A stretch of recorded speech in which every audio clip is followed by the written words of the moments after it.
Alright, what's going on guys, it's Rest, and we've made it to the final one, the Trickster.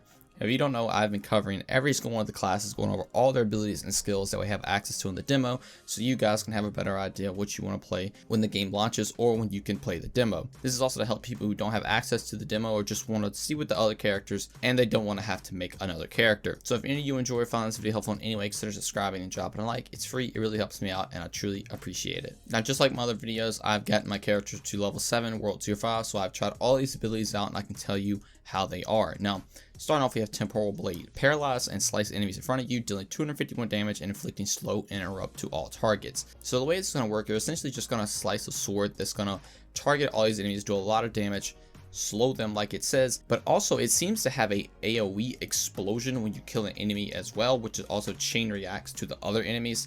I'm not 100% sure why it doesn't say that, but that's what it seems. You can even see it in the video right here that it's chaining to other enemies when one of them dies. But it's very cool. It's a very good skill. Now we have Slow Trap. Create a space-time anomaly sphere that inflicts slow onto enemies and projectiles for 10 seconds. So this is also another very good skill.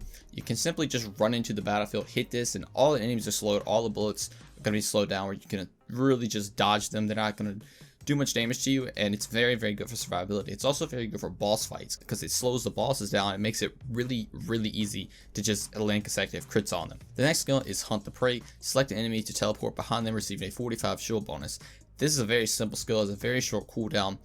It does exactly what it says. You literally just teleport to an enemy and you get some shields. Honestly, for the most fun skills in the demo so far, this is 100% up there next to the Devastator skill where you jump up in the air and slam down enemies. Just being able to move around the map and instantly teleport to wherever you want to go to essentially is very, very fun. Then their final skill is Twisted Rounds. Fill your current weapons magazine with the anomaly infused bullets that increase your firepower by 190. So much like the Technomancer skill, this is just going to infuse your weapon with some damage type. It's as simple as that. You're just going to get more damage when you hit this skill for your weapons. It's pretty good, but honestly, this is the good stuff right here for the Trickster. This is what you want to run. The demo, at least the first 3 are crazy good. But now, getting into the class, as always, they all have their unique benefits. The Trickster melee skill is deal 88 damage and inflict slow to all enemies within a small radius. Then their healing mechanic is, as the Trickster, each enemy killed in close range heals you and grants a portion of your shield. Very, very good healing mechanic, and honestly, it makes the Trickster be a very tanky character, even though it's supposed to be the glass cannon type character. But then the bullet points down here, receive an additional 5% maximum health. Active shields grant 5% mitigation, and every close range kills heals you by 20% of your maximum health and grants you a 12% shield. Really, really good stuff.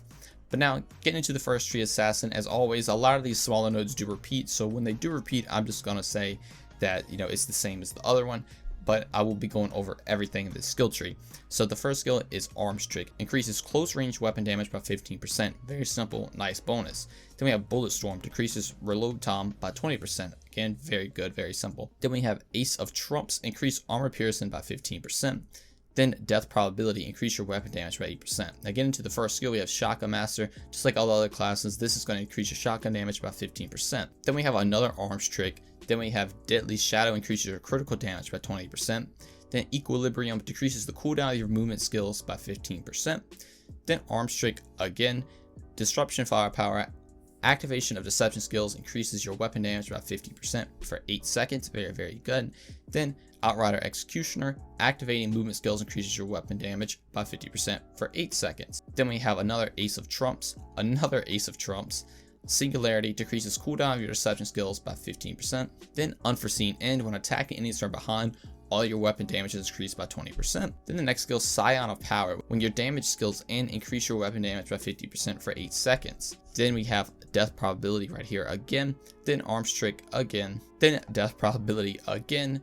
Equilibrium again. Then we have Transfusion. Increase your weapon leech by 5%. Now we have Unforeseen End right here again. Then Bounty Hunter. Increase your weapon damage against elites by 15%. Oddity Summation. Increase your magazine size by 50%.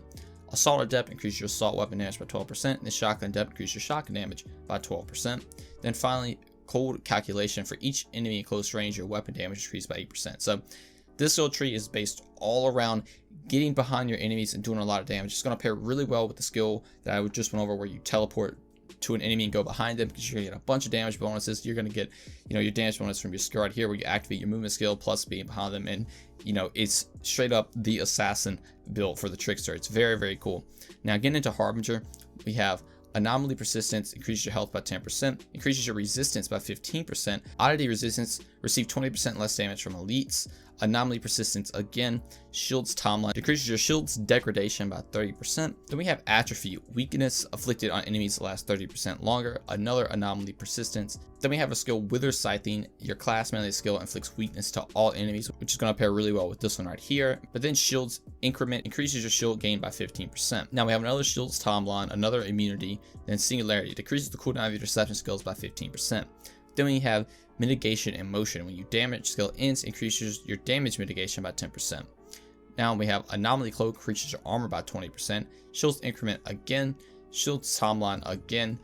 Long Odds. For each enemy in close range, your armor is increased by 15%. Anomaly Persistence again. Profit Squared. Every ammo pickup heals you for 5% of your maximum health. Dual Shield increases your damage mitigation while your shield is active by an additional 6%. Another Anomaly Cloak. And then finally, Disrupt your shield. Every activation of deception skills grants you 20% shield. So survivability on the Trickster is based all around shields and stuff. So this skill tree is really focusing on that. You're going to have a lot of shields, a lot of ways to get more damage reduction when your shields are active, a lot of ways to get more shields instead of just dealing damage. And you even have some health upgrades as well to make you survive easier. So this is the tank skill tree for the Trickster. Then finally, getting down here to Reaver. We have Concentration, increase your anomaly power by 6%. Disturbance Coating increases your resistance piercing by 10%. Life Transfer increases your skill leech by 6%. Another Concentration. But then we have our first skill, Assault Master, increases your assault weapon damage by 7% for each unlocked concentration class node. But then up here we have Anomaly Scything. Activation melee skill increases your anomaly power by 30%. Then we have Continuum right here, decreases the cooldown of your damage skills by 15%. Another Concentration. Then Counter Shield, activating Interception skill increases your anomaly power by 50% for 10 seconds. We have another Disturbance Coating, then another Atrophy right here, another Concentration. Combat Shield's Timeline, activating your movement skill increases anomaly power by 50%. Another Concentration, another Life Transfer, another Concentration, another Continuum. Anomaly Acceleration, when your damage skill ends, increases your anomaly power by 50%. Then we have another Life Transfer, Leap of Clincher, and activating your movement skill increases your resistance piercing by 15% for 10 seconds. Then Scion of the Void, at the end of any damage skill, increase your armor piercing by 30% and resistance piercing by 25% for 10 seconds. Then we have Shadow's Embrace, your firepower is increased by 15% of your anomaly power. Then Shielded Readiness, you would not be healed for each enemy hit that dies in close range. Instead, your shield will be increased by an additional 20%. That's actually very interesting.